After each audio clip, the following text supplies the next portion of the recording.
So thank you guys so much for joining me today.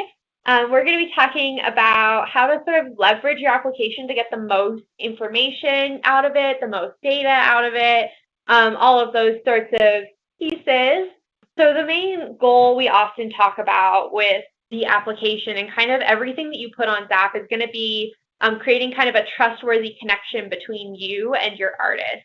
And that really starts with what you put on your application and their first, interaction with you, whether that be on ZAPP or on a different social media channel or, through your various marketing or advertising efforts.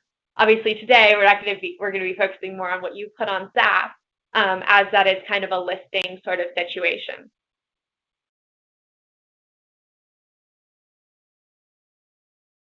We're going to go ahead and actually start by looking at what artists see when you make your application live. So this is our new event information page. It is a bit different than the past one in a few senses, one of which is the apply to this show button is now centered. So if you do have language that exists outside of ZAPP where you're instructing artists how to apply, you might want to just verify that it works with the new layout. Clicking this basically, allows them to apply the show. And then up here we have just your basic information that everybody sort of fills out. So one of the things I want to draw attention to is going to be this late application fee is what I've called it. So whatever you call your jury fee in ZAPP is going to show up right here. So if you are having like an early bird fee or a late fee or some sort of special fee structure, you'll want to make sure you just change the name and then it'll go ahead and show up in this requirements section, allowing artists to get that really like snapshot view of what your application costs essentially. The other thing to keep in mind is the application amount. So again, really important information for artists, particularly some want to apply multiple times, maybe with different medium categories. If you do see this number and it doesn't look like what you want it to look like, you just want to let us know so that we can go ahead and change that for you on our end.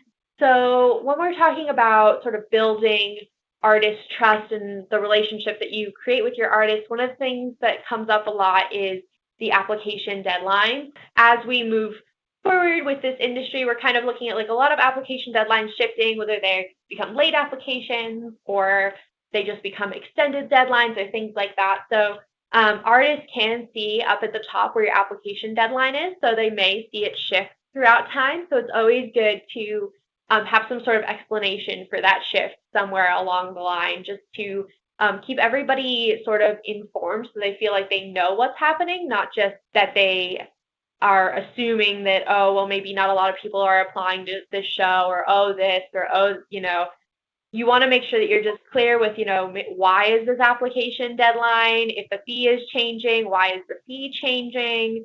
When you change information, it just helps to sort of keep artists on the same page. Having a phone number is optional, but it is, again, very useful for artists. They can just see it right here. Your email shows up in this little contact event module, and then you can just, they can just fill out all this information right here. So you don't need to worry so much about that stuff. The other thing to keep in mind on this page that's changed is we now have buttons for each section that allow artists to sort of jump down. On mobile, they'll have an arrow in this right-hand corner that pulls them back up to the top if they then want to jump down to another section. So one of the things that you may notice is new is that jury details is now a button rather than a link that opens a pop-out. So jury details is now actually part of this event perspective page. So if you have been including jury details, you're worried people aren't seeing them, they are now on this page with all of the other information so that artists can see them. And we'll talk a little bit more about their importance a little bit later down the line when we move over to the admin side. So from an artist perspective, those are going to be the important things you want to keep in mind are that these buttons are going to allow them to jump down to information easier than they could in the past years. And so including information in each of these boxes allows you to structure your application in a way where artists can get quick information without having to scroll through and read it all. Like, say they've already read it, they could come back and look at the rules and regulations again, say, or they've been invited to the show and they want to look at the booth information, or the show is being juried right now and they want to get prepared and see what the booth information is going to look like. they have the ability to kind of jump down to those sections, so that should streamline your process pretty well. However, if you are putting them all in one box right now, separating them out into different text boxes will actually benefit you now. Some events in the past had just put everything into general information because they would have links within there. We've kind of allowed you to now use all the sections and have links to each section. The other thing I want to point out is the little social sharing icons over here on the side allows artists to share out your event. You could also share it out from this page if you'd like, and then they, of course, have links to any social media you have, well, any Facebook, Twitter, Instagram accounts you may have. This can kind of be a fun place to maybe play around, maybe have some sort of promotion where they share your event, and that gives them like a $5 off coupon. It's kind of an interesting thing you can kind of play around with, engaging artists both on ZAPP and outside of ZAPP, so that they could maybe, you know, promote your show to their friends as well. Kind of an interesting thing to start to play around with social media, and, you know, have a lot easier of a system to work for with that, where artists can just, you know, click on Facebook and it pulls up an open box. And, you know, if I was logged in on a personal computer, I'd probably already be logged into my account. And so that's kind of this section. The other thing is, so sitemap still exists down here at the bottom. Depending on the format of your sitemap, it might either open into a new window or it will pop up if it's a JPEG. So PDFs open in a new window, JPEGs kind of pop up on the screen. Of course, always have the option to view the legal agreement. So that's another part of your event prospectus that you might want to consider when you're writing it. It might be something people look at before they move forward. So that's kind of what all this looks like to artists and what they can sort of see. And we might jump back and forth a little bit as we go through some of the other sections and some of the information that is really helpful to include, how to structure it, and pull artists' eyes all the way down the page as much as possible.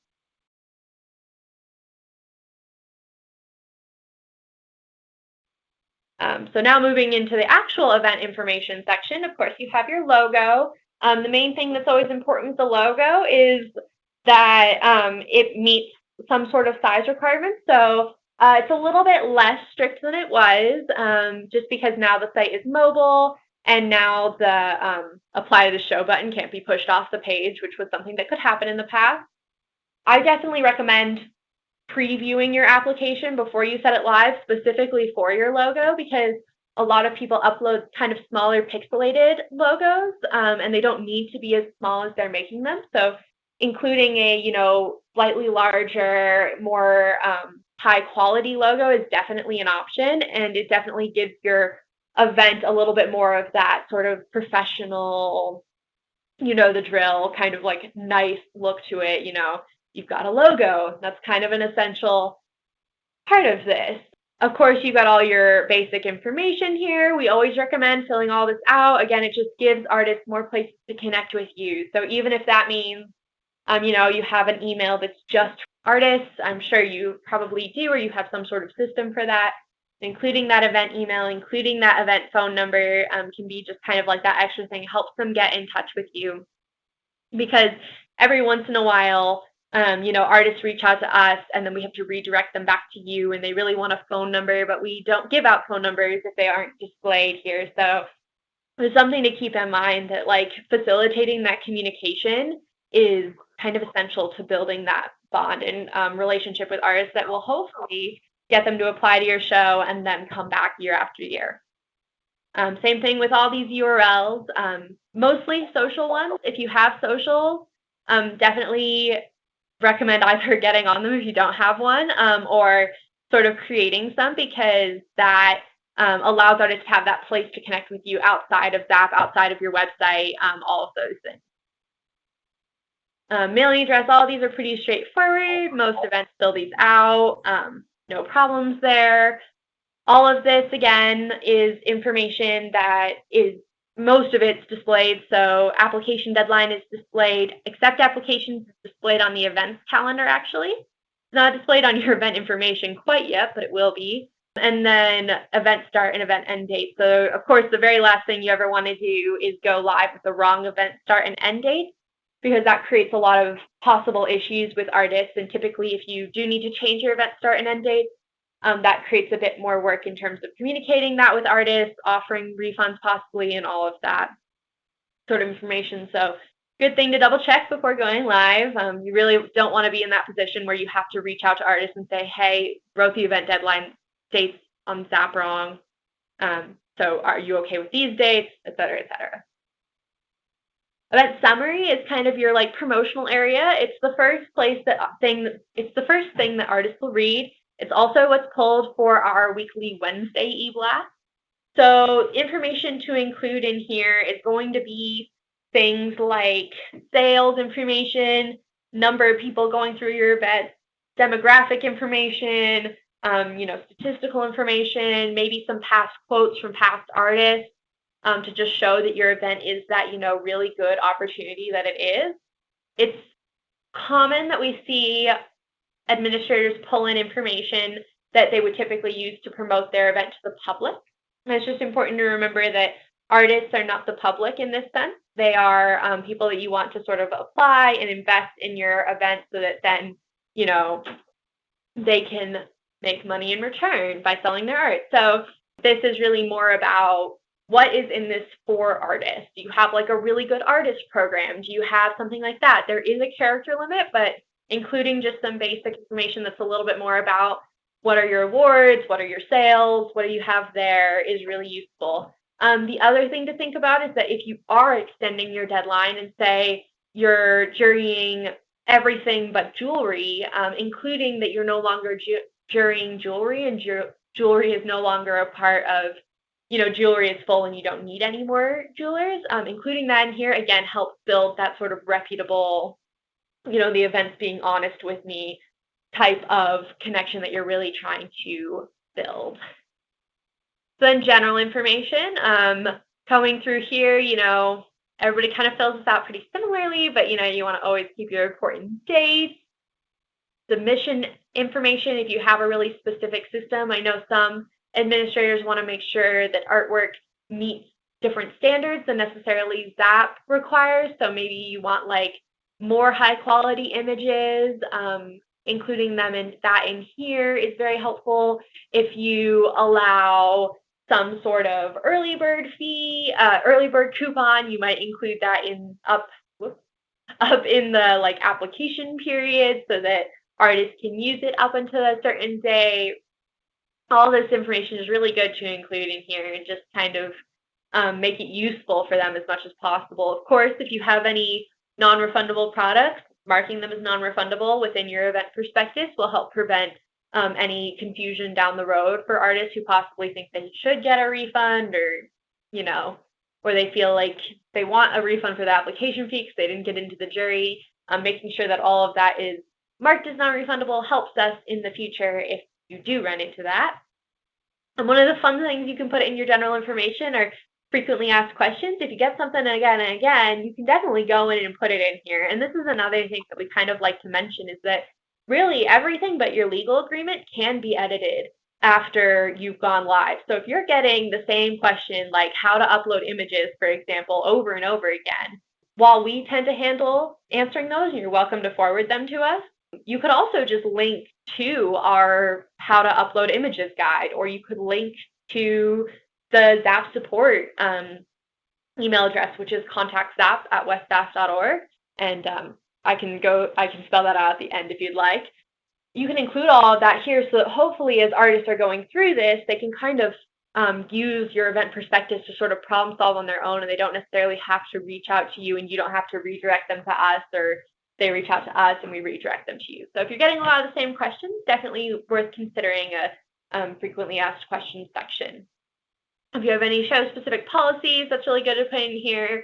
You'll notice that I did include a little amount of formatting in here, and I think that keeping sections bold helps pull artists to different sections. Keeping sections smaller also helps, so that you might be tempted to put everything together and it might make sense all together, but if you can break it into smaller sections, it can make information a little bit easier to grasp and easier to focus on.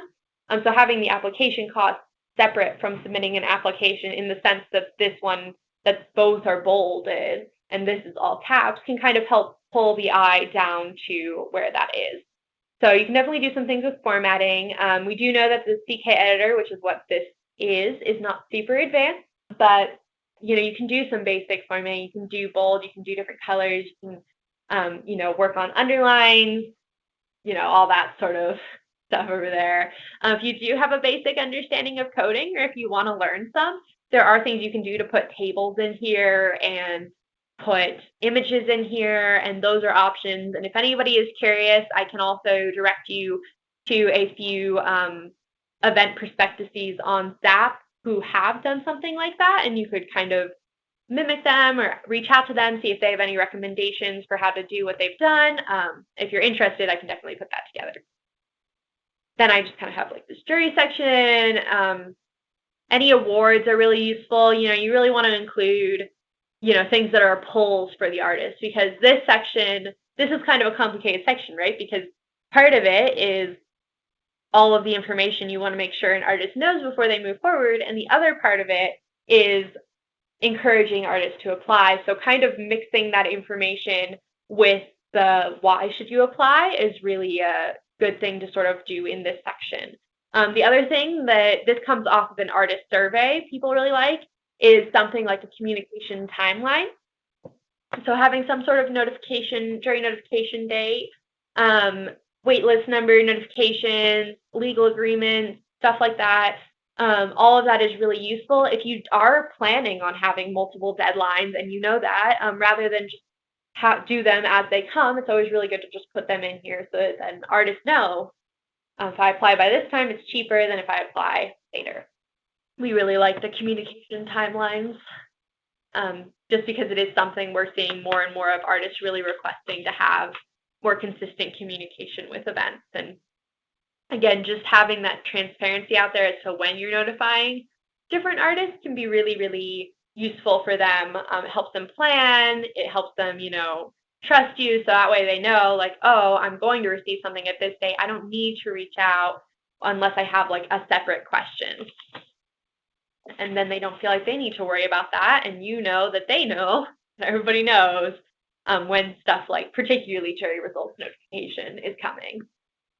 We also include like an artist packet date in ours. If you do have a separate artist packet that confirmed/invited artists fill out, you can definitely include something like that anyways in here. So that way, again, they can just come back and reference this page, particularly if they're already, invited and everything. They'll still have access to this page up until, of course, your event passes and you choose to renew your agreement with us. But until your new application opens, they'll still have access to this, and so they'll be able to keep up with what the plan is, and they'll have one place to just reference all of that information. So that's definitely something you can consider and do.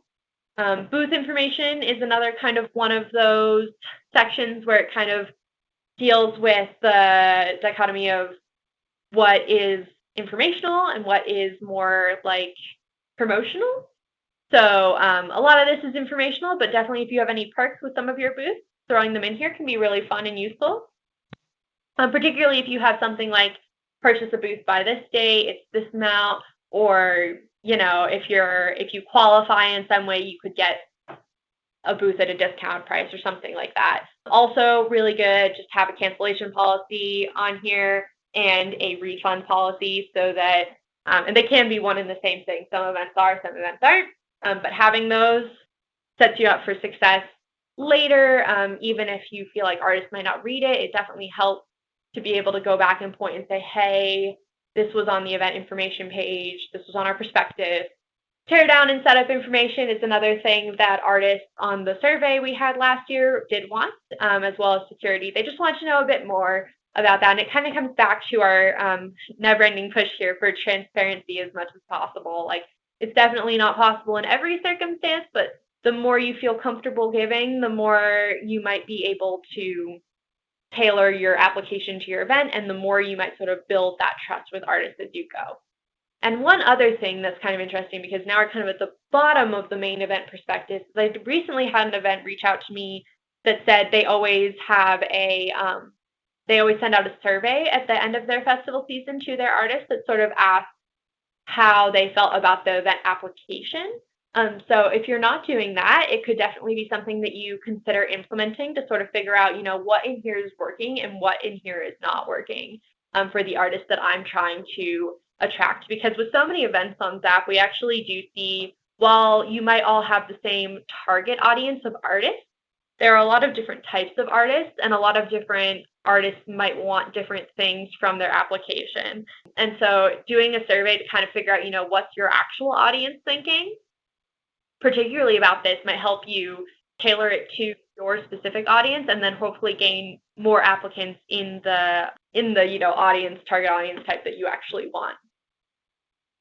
Legal agreement, always just throw out a little thing here. Can't change this after you go live, particularly after an artist has started an application, because it's a legal agreement. We don't like to change this ever. If you do have like a minor spelling error, normally we'll go in and change that for you. If it's a bigger, more systematic error, then we move into more of a not fun territory of we got to contact the artist, we got to do all that, and I'm sure you guys don't want to do that any more than we want to do that. So a good thing to double check this before you ask us to go live, just so that you got everything you need in there. Not a super promotional section though, the legal agreement. So jury information is still in this tab, or jury details. As I mentioned when we were looking at this side of ZAPP, it's now a button right here. Before it used to be a link that popped out. This is another thing that came from that survey. Lots of requests for more jury information.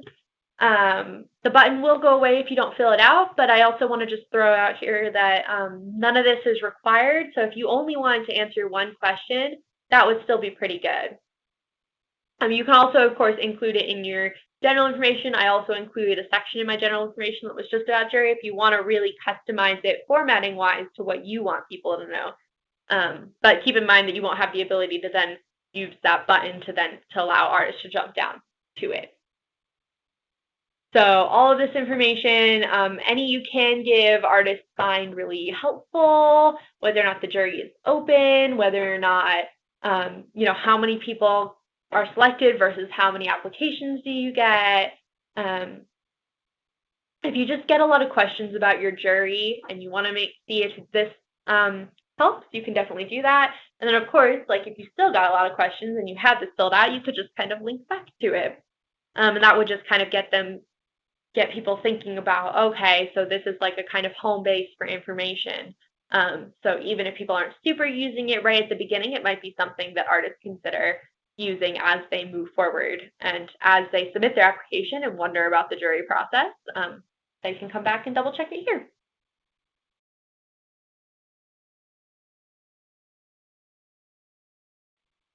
So now to the fun section, in my opinion anyways, which is building your application. Here it's pretty much completely customized. You do need a medium category. It can be all medium categories if you don't want to split it up, but of course you can set all of these up as they are. You can always add categories as you go. You cannot delete them once an artist has applied to that category. So if you do get a question from an artist that just say wants to apply to a medium category that you would consider a subset, you can either instruct them to apply in that subset, or you could create something like that if you wanted to. All of those are options. And so then when we come to custom questions, you've got, of course, your 5 options. So text box, radio button, drop-down list. Radio button and drop-down list, they're both single select options. It's just how you want to show your application to artists. Checkbox for multi-select, and of course an informational only one. You can kind of go crazy with this section you'd like, but I again would consider thinking about your artist and about your history with your artist over time. Do you feel like they want to answer a ton of questions, or do you feel like they'd rather answer only a few? And this might change over different target audiences. So for like some events, they really go crazy with this section. They want to include like, 20 questions in here that have everything from specific booth information to previous attendance to do you want to participate in XYZ thing?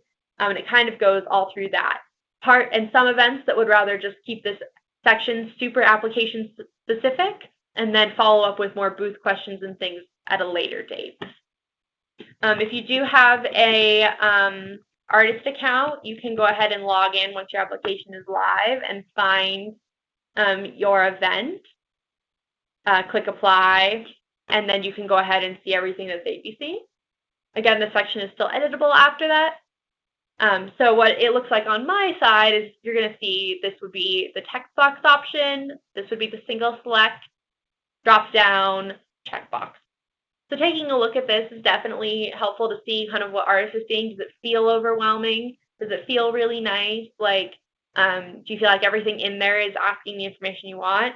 And so this is kind of the place where you can sort of tailor it to your event. So it's like, what do you want to hear about most? Like, do you want to hear where they heard about you? Sorry. Do you want to hear like more survey type questions, like demographic information is one that you might want. Do you want a price range of artwork, any artwork they'd be bringing? Because prices are included on the artwork they submit, but that might not, that's probably representative, but you might want a more like specific representation for artwork that they would consider bringing to your event specifically based off of, your event perspectives. They might tailor their artwork to your event. And you might want to, and so informational only questions are for just added emphasis. So if you're finding over and over again that you're getting a lot of questions about the type of booth product you want or how many sample images you have, sample images are right here, but every once in a while we do see some events that get a lot of questions about how many images they want artists to submit. So you can always put an informational question only right at the bottom there. Kind of can work as a frequently asked question. It's just kind of how your application cycle goes. That just kind of directs artists, again, that says, oh, this is how many images, this is the booth shot situation. That's kind of how it is. So right here, for example, I've written like booth shots must be a setup of a booth. But if you're an emerging artist, just mark a piece of artwork as booth shots. So I have that kind of dual sort of thing right there for emerging artists. Say they hadn't read the general information section fully, you can have it again right there. So we put together quite a couple of questions that you might want to ask here. Again, completely dependent on you, but how did you hear about this event? So is that you could do that sort of like a single checkbox where it's like, oh, did you see an e-blast? Or did you see it on like Art Fair Insiders, Sunshine Artists? Did you see it like anywhere you're doing marketing efforts, Facebook, Twitter, anything, Instagram, like things like that? You might just put those as options and have it like be a checkbox so you can figure out what might be working for you and what's not. An emerging artist question. Booth requests can be put on here. Again, we do have some events that do booth requests here and some events that wait until they invite artists to do it. Do you need electricity? Any meal options? Parking pass options? Medical needs? One of the ones that we're seeing come up again and again is a best method to contact during a festival itself. And again, it kind of goes back to that communication thing, that clear, consistent communication that kind of just helps build that bond of trust. You want the artist's cell phone number so that you know that you can text them if you need like last minute adjustments or something like that. And then they know that you have the ability to contact them. And so they're not wondering, oh, did they email me? Did they call my home phone? Anything like that. Events have asked us to put like a cell phone option on the profile page. The reason we haven't quite like added that is because sometimes the cell phone is not actually the one that artists will have on them. Like they might put one cell phone on there, maybe they're really using another one at the festival or something like that. So we really recommend for those things, you really just include that question here, make it a text box, and give them the option. You can always add like a little help thing that pops up like this. And you can say, if you have multiple devices you'll have, just list them here. You can list more than one. You can keep the characters to a minimum, however many you really want. So that's kind of how we work. We recommend doing the whole cell phone thing because it is really important to both events and artists to be able to have that communication at the event, but making sure that matches up with how they feel at the moment rather than like what they put in their profile when they created their ZAPP account can be kind of essential. So yeah, so the other thing is I clicked on this kind of quickly, but this is our help link. So This can just kind of, again, like if you're getting a lot of questions about a question that you asked, you can definitely put in a little help link here to kind of try and redirect some of the traffic to read the help link rather than reach out directly to you. And where you have the option is basically when you go in to edit something, you'll have the question, the order of the question, is it required, various options, and then you have this information section. This reads help link, but the help link has now changed to this little question mark icon, which is a bit more consistent across, internet users that we see a question icon as the little help link dude. So yeah, so the other thing that can be put in the help link is that if you are collecting, say, like prices and that is affecting your jury, you might want to put like a little help link in there that sort of explains that, because we do sometimes get questions from ours, why are they collecting this information? What use is it? How will it affect me? So including that link there to see how will it affect them specifically in your event can just be really helpful so that, they feel good about what they're telling you and you feel like everybody going into your jury has a really good idea of what your event is, how it works, and what you're kind of looking for. So hopefully you get really good applicants, not just like a quantity of applicants. The last thing we're going to kind of talk about when it comes to sort of getting the most out of your application is going to be the jury fee itself. A lot of events, not a lot, but there are a portion of events that use the product editor to sort of work on different application fees. So some people do like an early bird, normal application, late fee. Some just kind of do one application fee and just change the cost as it goes. Some don't change the cost at all, but they want to change the name because maybe it's less about, how much does the application cost and more about how you jury, like you're a rolling jury. So maybe a late application affects artists in a different kind of way.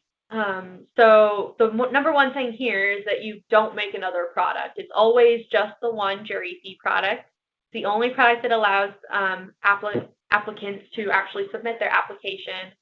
So you can only change this product. You can't add another one and then deactivate and reactivate and activate. So like if this booth was a jury product and I moved it to like an admin product type, having artists check out this instead of the application fee would keep them in the status called ready for submission, and you wouldn't actually see that they had tried to submit an application even though they paid the fee. So it's really important that you just have this one application/jury fee, whatever you're kind of calling it. So what I kind of alluded to was the coupon code for the early bird. So this is the easiest way to do early bird, is to include a coupon code that just says, this is like you could do it as early bird and say it's like 25% off, has unlimited uses, 0 is unlimited. It says it up at the top of the table, but I want to say it aloud as well. And then you want the code itself, which we're going to put as early bird again. And then you can choose the exact date that it stops working. So it's a really easy way to ensure that artists who applied at this time can use that fee. And then as soon as you roll over midnight on that day, it can no longer be used. So you want to make sure it's active. You want to make sure you check the fee that it applies to. Click Add. You should be good to go. So the second thing you can do is change it, of course, on your own. And so that's really, really simple. You don't need to necessarily talk to us about it. You can just change this cost from, say, like $30 to $40 for a late $40 for a late application fee. And then you'll just want to hit update or save products down here at the bottom, and you'll be good to go. Changing the name is helpful because it helps artists understand why the fee is changing. You don't need to do it for early bird if you're using a coupon code. If you are not using a coupon code and you would rather just change the cost of the fee itself, then I would recommend putting in like an early application fee so that when you have your normal application fee, people don't think it's a late application fee, And so it just kind of helps you keep everything like super structured that way. And that's kind of what I've got for you. You know, once you're ready to set your show live on ZAPP, we do our cursory check just to make sure that artists can apply.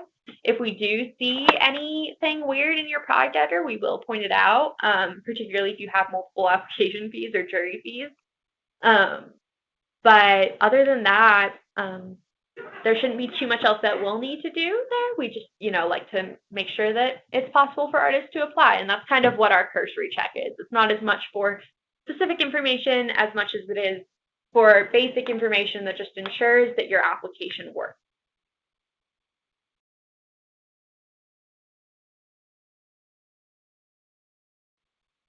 Is it possible to have a running jury? A rolling jury? Running jury, yeah. Sorry, I can't quite hear you. When you like jury artists as they come in? Yes. Yeah.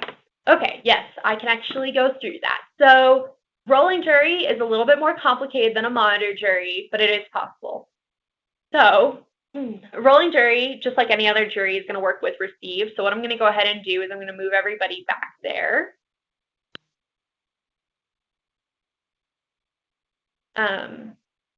So how this is going to work is I'm going to go to jury administration and this should be to not yet started at the time when you look at this.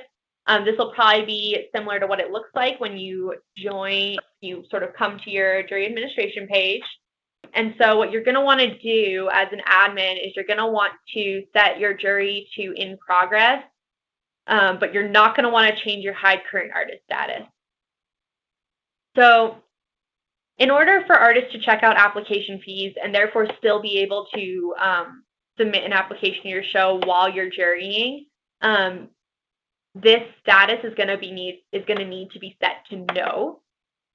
In a typical monitor jury, we set it to yes, because we would want to ensure that, say, if you moved an artist to invited, but later changed your mind and moved them to waitlist, they would not have the ability to purchase a booth. If you move artists to invited and you have booth products active and your hide current artist status is yes, they can buy booth products. You can definitely deactivate your booth products if you don't want that to happen. It kind of depends on your specific situation, but this is kind of the basic setup you need. You need a jury that's in progress and a hide current artist status that is set to no.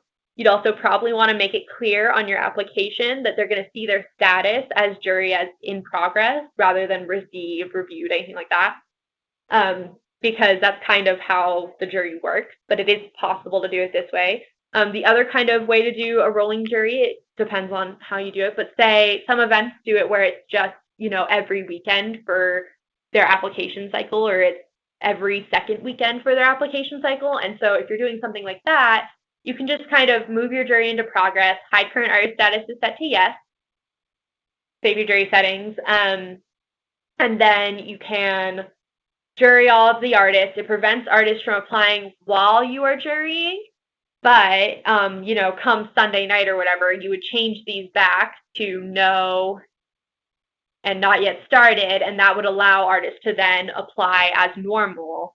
And again, just communicating that like every, second Saturday or whatever during this application, our application will be closed. You won't be able to submit an application, but come back on Sunday and you'll be able to do so. That's kind of another way of doing it. And if you have any specific questions about that process, you want to go into it a little bit further, we can definitely do so. I'd want to do that over email just so you could have it in writing, so that way you could follow along as you went and as it applied to your event. But that's the basics. Thank you so much for coming, and I look forward to seeing you at future webinars.